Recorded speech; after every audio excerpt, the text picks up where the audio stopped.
Okay, so in the last lesson, we looked at parent functions, the ones you should already be able to recognize, and some of the properties of transformation. So today we're going to look at actually identifying them. We'll start graphing tomorrow. So it would be helpful if you had this open and handy, so it could help refresh your mind and make it make sense if you need to refer to it. And I just realized that up here in this function, I left off a parenthesis. Oh, I left off a parenthesis right here. Because I didn't close the one that came right after the F. All right, so let's look at these transformations. And these are not brand new to you. This is definitely something you learned some basic ones in Algebra 1, and then you looked at some more of them with different functions in Algebra 2, and then we're going to look at some more and more, and maybe even do it a little bit differently than what you've been taught in the past. All right, so we're supposed to, for each function, we're going to identify both the parent function and the transformations from the parent function. So anytime you are asked to identify the parent function, these are the things you should write down every single time. I look at this is a cubic, so this has a cubic parent function. The equation for that would be f of x equals x cubed. And I also need to graph a little picture. Now, there are no little hash marks. It's just a quick X and Y axis and a little sketch. This is a sketch, not a graph. Those are two different things. So basically, if you see something that shape, that should make you think, oh, that kind of looks like a cubic. All right, and then I need to identify the transformations of the function. Well, there's only one going on right here because I have this -4. So just need one of them, and this we're subtracting 4 after we cube it, which means it affects the y. So this is a translation down 4 units. Okay, and you can abbreviate it like that. So there will be things that you have to write out. I mean, you have to give a lot of information and write things down, but then there's also going to be a lot of abbreviations along the way to kind of help you with that. All right, so let's look at number 2. So this is a square root function. So I'm going to write square root.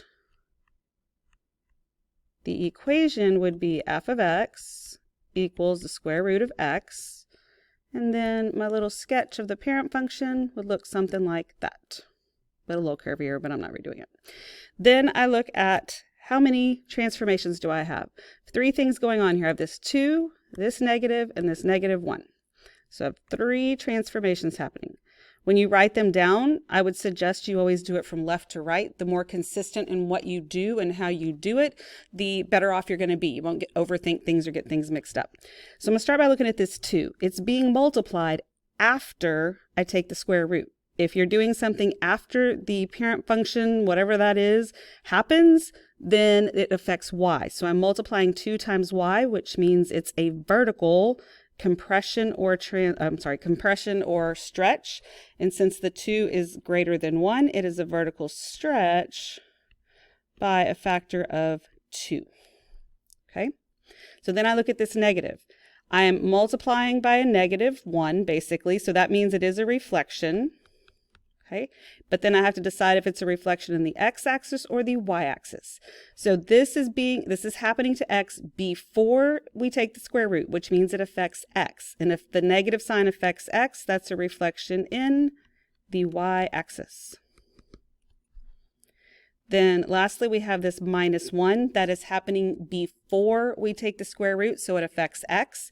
And remember that x lies, so even though it's -1, it is a translation to the right 1. Okay, let's look at number 3. So the parent function here, because I've got a squared, that's going to make this a quadratic. All right, and that means this is f of x equals x squared. And then the sketch of my parent function looks like this. And I know that you may think that doing all 3 of those things are ridiculous right now, but just trust me, there is always a method to my madness. There's a reason I'm having you do this. It will help us a little bit later down the road. And it's all about being consistent.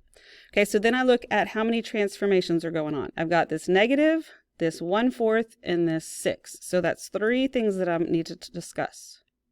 I'm start on the far left. I have this negative. So the negative happens before I square it, so it affects y. And that makes it a reflection. That's what the negative sign does. And since it happens before I square it, it affects y, which means it's a reflection in the x-axis. Okay. Then I have this 1/4. It's being multiplied by x, and it's happening before we square it, which means it affects x, and remember x lies. So it's a horizontal, it's either a stretch or a compression, and since x lies, that 1/4 we really use as multiplying by 4, so that means that it is a horizontal stretch by a factor of 4. Then I have this positive 6 here, and that's happening after we square it, so we're adding to y, which means it is a vertical, oh, well, it's a vertical translation, but we can just say we translate up 6. We'll abbreviate it that way. All right, so I want you to pause and try 4, and then come back and see if we agree. All right, so this parent function, this is an absolute value. And that means it's f of x equals the absolute value of x. And then my parent function looks like this. Okay. All right, so how many transformations? I have this 3, this 5, and this -2. So there's 3 things I need to include. So I'll start with the 3. The 3 is being multiplied by the x value before we take the absolute value. So that means that it's affecting the x, and x lies. So when I'm multiplying by a 3, it is a horizontal stretch or compression, so horizontal. And we would actually be, our factor would actually be 1/3, which means it's a horizontal compression by a factor of 1/3. Okay, so now look at the 5. The 5 is being added to the x before the absolute value. X lies, so that's a translation to the left, 5. The 2 is being subtracted after the absolute value, which means it affects y, so that's a translation down 2. Okay? All right, why don't you pause and try number 5, and then watch it. All right, so this is another quadratic. So this is f of x equals x squared, and this is what my parent function looks like. All right, I have 1, 2 transformations happening. So this 1/2 we're multiplying after we square it, which means it affects y. So that is a vertical, x does not lie, so it's a vertical compression by 1/2. And then I'm subtracting from the 6 before I'm subtracting from the x before I square it. So it's affecting x. X lies, so I'm going to translate to the right, 6. Okay, number 6. Well, I just realized I think I opened the wrong file. So this is not what yours says because I changed it and then I opened the wrong thing. Yours should say f of x equals -1/4 x plus 3.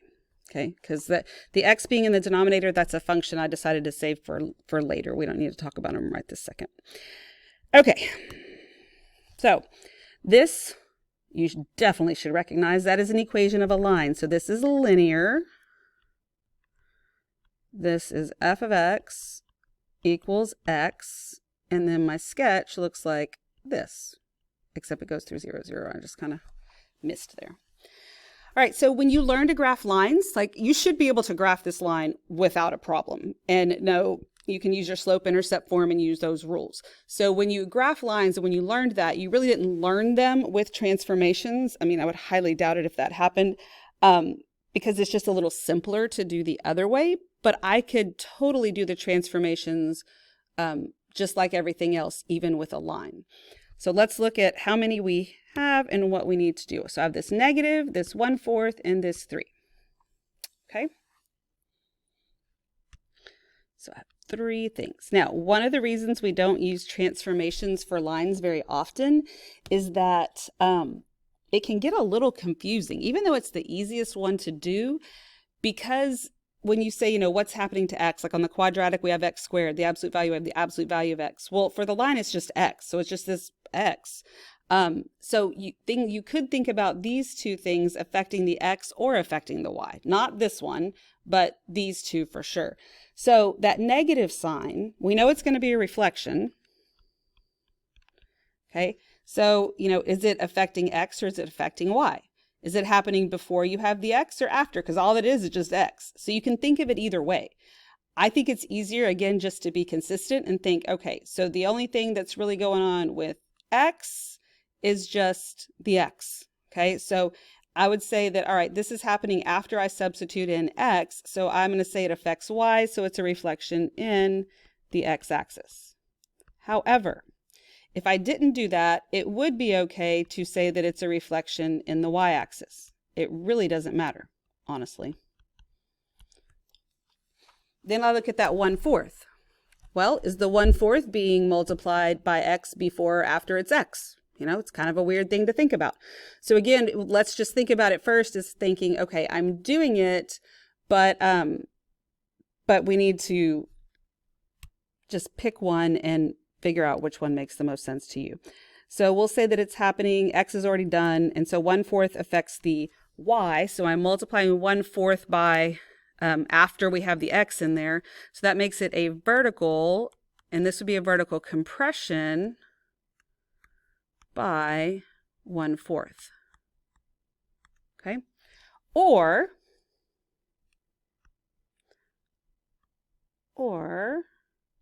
a horizontal. So if I decided to think, okay, well, I'm going to think about it as it's affecting the X.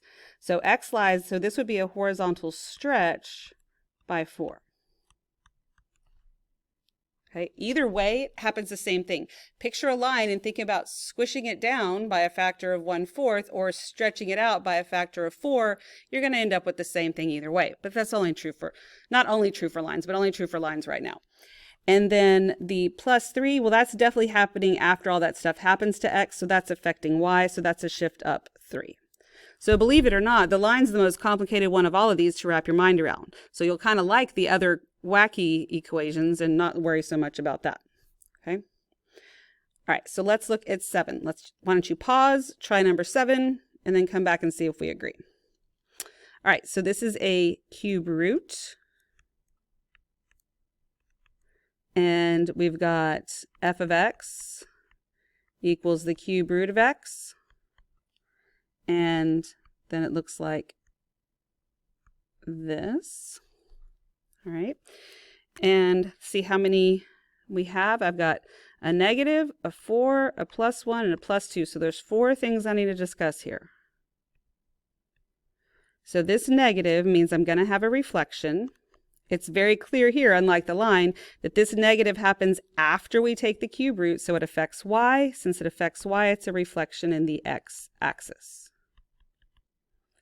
Then I have this 4, very clearly happening after we take the cube root, so it's being multiplied by y, so that is a vertical stretch by 4.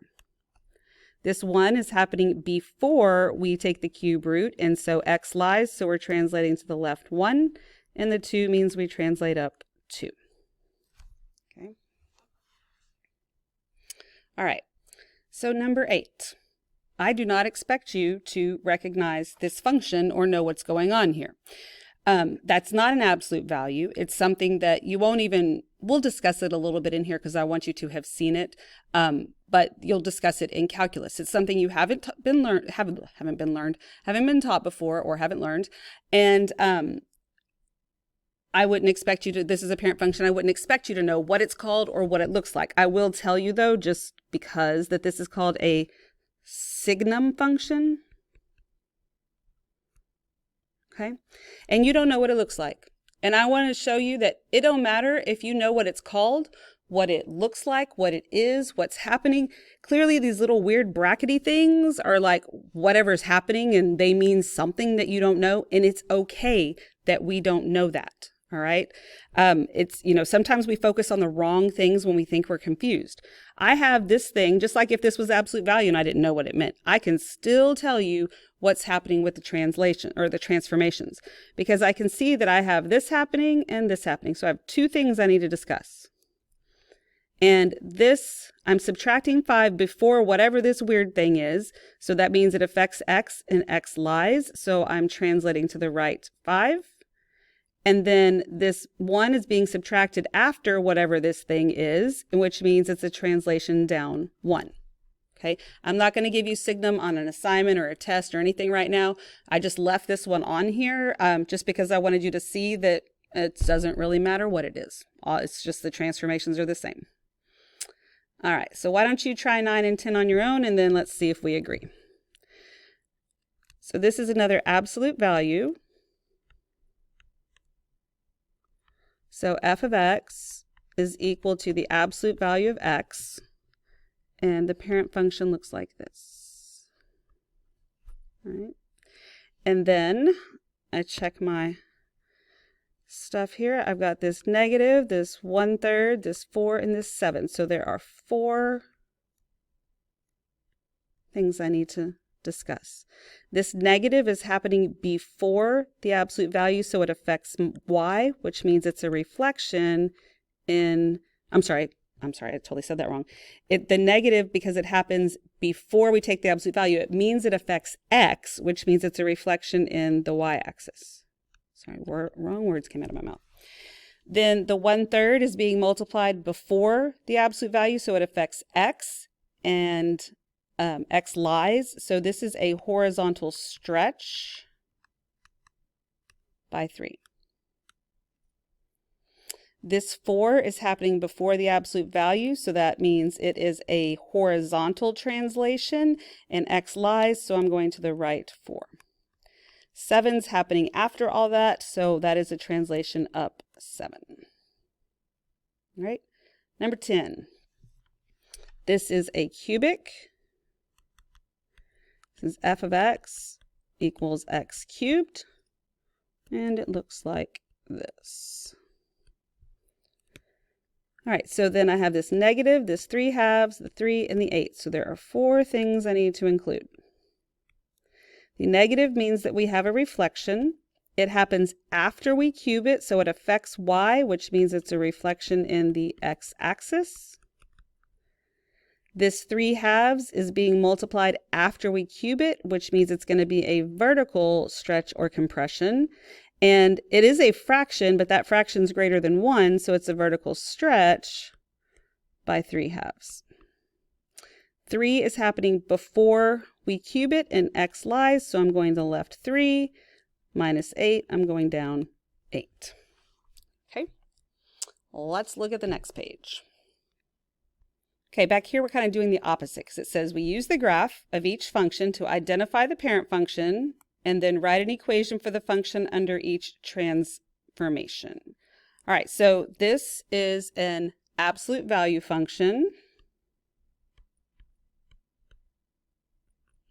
That means that f of x is equal to the absolute value of x. If I was going to take this and translate it 2 units right, then that means that it has to affect x, so it's going to have to be inside the absolute value. So this is going to be f of, well, actually, let's do this. Let's call this g of x, since we already have an x of it, and we already have an f of x. So g of x equals, I'm going to translate 2 units to the right, so absolute value of x, x lies, so this has to be x minus 2, and that's what it would look like. All right, so then we're going to reflect in the x-axis, and we're going back to the original parent function. We're not using this one, we're using this one. We're not using this, we're using this, sorry. I don't think you can see my cursor, so if I've been saying this and you can't see anything, I can see it, I don't know why you can't see it. We're going to reflect in the x-axis and translate 5 units up. So this is f of x, this is g of x, we'll call this one h of x. Okay, that's equal to. So I'm going to reflect in the x-axis. If I reflect in the x-axis, that means the negative sign has to affect y, so it has to be on the outside of the absolute value. The absolute value, negative absolute value, and then so I've got this part, and then I need to do this part. That's 5 units up, so that happens after the absolute value, and I'm going to add since it's 5 units up. So I had those 2 things taken care of, and that's what they should look like. Okay, why don't you try this one on your own? Okay, so this parent function is the square root. So f of x is equal to the square root of x. So then I'm going to get g of x I'm going to translate 7 units down and 3 units left. So down is on the outside, left is on the inside. So the square root of x, and x lies, so it'll be x plus 3 will translate me to the left. Sorry, I was trying to extend that. Always make sure your square root's extended enough so that's clear what's underneath it, but then it's also clear what's outside of it. So 7 units down must be minus 7. Okay, so then we're going to have h of x. So it says horizontally stretched. Horizontally means it's on the inside by a factor of 3, and translate 2 units right. So all of this stuff is on the inside. So h of x is equal to the square root of, if I'm going to be stretched by a factor of 3, that means I have to multiply by a 1/3, and then translate 2 units right. This is going to be x minus 2. All right, so for each of the next ones, why don't you pause and try them on your own. Parent function here, this is a cubic. So f of x is equal to x cubed. We're going to vertically stretch, that's outside the cube, and translate up, that's outside the cube. So g of x is equal to vertically stretch, so we're going to have 4 times x cubed, and then plus 1.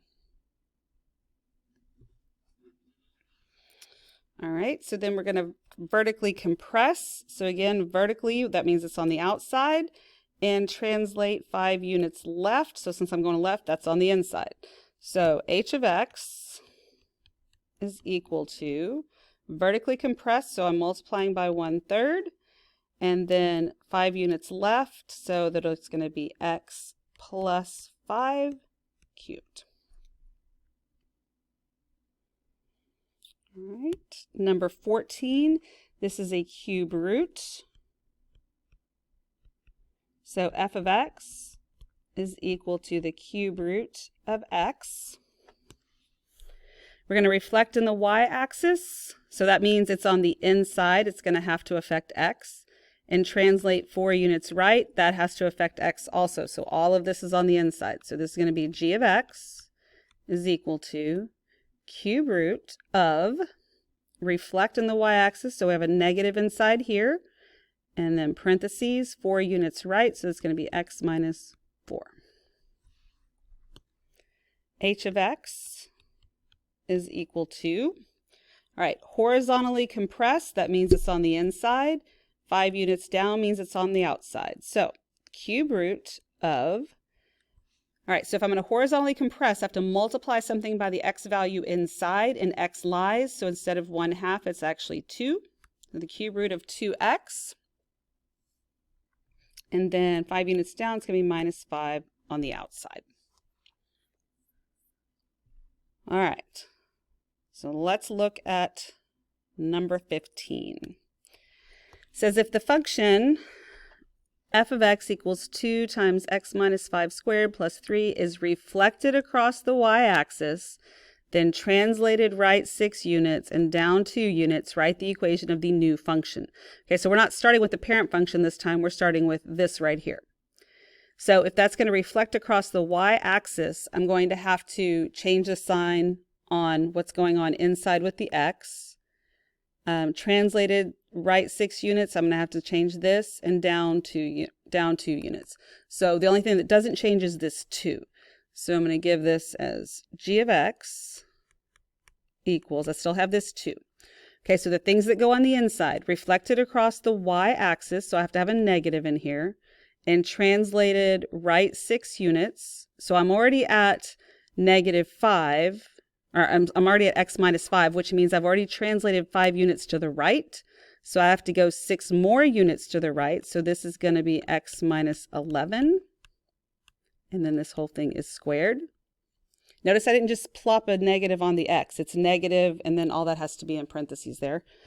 I'm at plus 3, so I have a vertical translation of 3, but I got to come back down 2, so that would leave me with a plus 1. All right. Now, 16 is asking us to do it backwards. It gives us the function And it's saying if we took something, like if we did something like 15, if we took some function that wasn't a parent function and did other things to it, and we ended up with this, then what would I have started with? So it's basically asking you to take not number 15 because the numbers are different, but go from the answer to this question this time. Okay, so let's think about this. You got to think about undoing everything. So it says a function was vertically stretched by a factor of 2, then translated 2 units left and 5 units up. And this is what we ended up with. So we have to figure out where we started if we did those things and ended up here. So we'll call this one g of x equals. All right, so if we're vertically stretched, then that means we're multiplying before the absolute value, because this represents my vertical stretch. If I was vertically stretched to get here, that means I had to multiply by 2, so I divide by 2 and get 3. Then take the abs, so there's no reflection, so left and up, so I gotta look on the inside. X plus 4 means we are 4 units to the left of the origin. All right. If we translated something 2 units left to get here, then we had to start 2 units to the left, which means it's x plus 2. Then I had to translate 5 units up to get to minus 1, which means I had to be down at negative 6.